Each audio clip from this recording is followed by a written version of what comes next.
طبعا انا اعرف ان المقطع هذا سيؤخذ بيقطعونه 500 قطعه وقطعه، بس انا احب اني اقول الصدق ما عليه، يعني اروي هذه الامور واروي هذه التفاصيل، لان هذه شهاده احنا سنسال عنها امام الله سبحانه وتعالى لا اكثر لا اقل. بس حبيت اني انبه على هذه النقطه وهذه الفكره.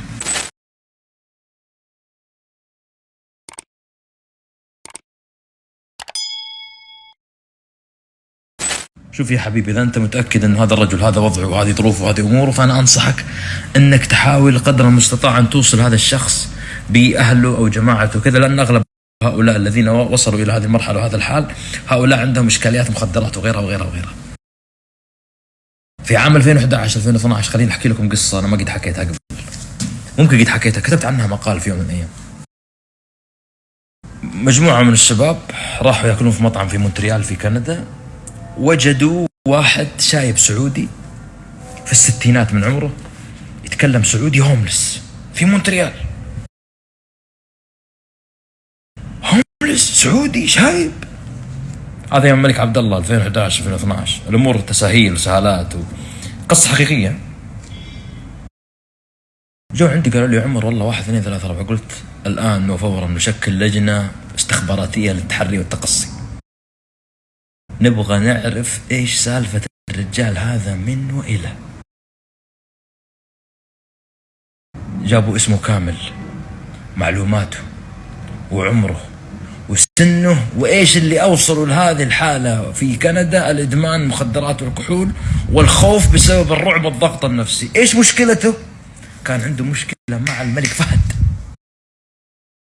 وين يا حبيبي؟ طيب يرجع السعوديه خايف يقول الملك فهد يسوي لي شيء. شوف لاي درجه، تخيلوا يعني كيف حتى مسكين كان منفصل عن الواقع. ما قصروا الشباب، فتحوا خط مع السفاره. ديك الايام تساهيل ترى، اوكي احنا ما كان في عندنا نشاط سياسي بالشكل هذا، لكن انا اذكر تخيل بعد برنامج فتنه 2014 تخيل والله بعدها بكم شهر دخلت مع الشباب السفاره السعوديه نجدد اوراق للشباب ايوه الملك عبد الله. نشوف لهذه الدرجه. شاهد واحد من الشباب اخذوا قدام مستشفى، كشف عليه، سووا له فحوصات وكذا، اكتشفوا انه عنده سرطان الكبد او تليف الكبد بسبب الادمان على الكحول. امه بعد ما سووا الاتصالات ويبحثون عنه اخباره ومعلومه، امه كانت تنتظر ان يرجع ولدها او تسمع صوته خلال عقود من الزمن ما رجع. وبفضل الله سبحانه وتعالى ثم بفضل الشباب وبعض الشباب في موظفين في السفاره ذيك الايام ضبطوا له الامور، رتبوا له، حلقوا له، لبسوه وكذا، واعادوه الى اسرته وعادوه الى اهله. التقى بامه وقرت عينها بابنها وجلس معها يعني تقريبا اسابيع معينه، شافته وجلست معه، ثم كتب الله سبحانه وتعالى ان يتوفاه. الله يغفر له ويرحمه. فبعض الناس يا اخواني لما تجدونهم تلاقون، مش كل الناس خارج برا عنده اليوم موضوع سياسي او قضيه سياسيه وكذا وكذا، بعضهم خايف من شيء، بعضهم متشاكل في قضيه عائليه، بعضهم يتوقع انه هو على رادار الحكومه، وبعضهم. ففيه كثير من الحالات مره اخرى، انا بس اقول الفكره دي عشان الناس يفهمون غلط.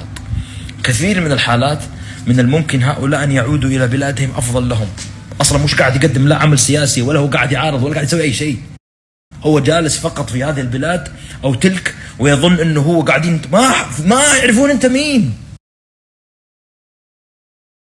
فمثل هذا الشخص يا حبيبي حاول توصل له، حاول تشوف ايش وضعه، تحاول تشوف ايش ظروفه وتساعده وتنقذه وتلك اجر باذن المولى سبحانه وتعالى. يعني الموضوع ما هو موضوع انه ترى احنا كل شيء نمسك ونسيسه، في حالات انسانيه يا جماعه الخير ما هو ما عنده مشكله مع الحكومه اصلا، متهاوش مع ابوه، متهاوش مع امه، متهاوش مع جماعته، ورث وورث طاعن واحد من عيال عمه وحسب ولد عمه.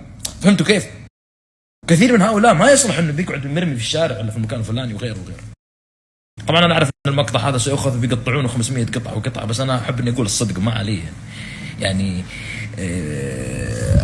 اروي هذه الامور واروي هذه التفاصيل، لان هذه شهاده احنا سنسال عنها امام الله سبحانه وتعالى لا اكثر لا اقل. بس حبيت اني انبه على هذه النقطه وهذه الفكره. طولت عليكم صح؟ اسف حبيبي بالله عليك. اخي الفاضل كنت بقول اسمك، هل انت انسان ام حمار؟ ألم تسمع القصه جيدا؟ الا كنا نتكلم عن السفاره الصينيه، صح؟ طب يعني كمل القصه، ركز، اسمع ايش كنا نقول، تكفى ارجوك يعني. والله كنت مروق، بس مستوى الغباء هذا يعني تمام. والله مبسوط ومروق، شوف مستمتع بالاجواء، شوف طالع، شوف هذول الناس قاعده تعتصم، شوف تعتصم دعما لفلسطين امام ايش؟ السفاره الامريكيه. شوف طالع، شوف قدام السفاره الامريكيه. صورت العبارات؟ اي صورت العبارات هذه. ايش السالفه هنا يا ناصر؟ هذه المظاهرات امام السفاره الامريكيه لفضح تواطؤ امريكا. يا سلام، شوف يضحكون هذول، والله هذا يضحك، هذا الخبيث هذا يضحك لانه ايش؟ يدور حرش، والله العظيم وانا صادق فيما اقول، لكن هذا فصلني هذا. لحظه، تسوي صعب، ليش سالتني انا؟ لانك انت اقدمنا هنا في المنطقه. ما في اي دوافع اخرى؟ لا والله ما قصرت، والله ما قصرت والله ما قصرت.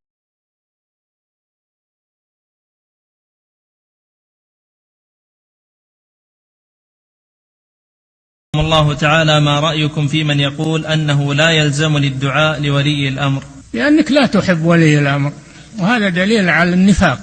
ولي أمر المسلمين يحب ويدعى له. كان السلف يدعون لولاة الأمور على المنابر، يدعون بتوفيقهم، بصلاحهم، بهدايتهم، لأن هذا من صلاح المسلمين، من نفع المسلمين.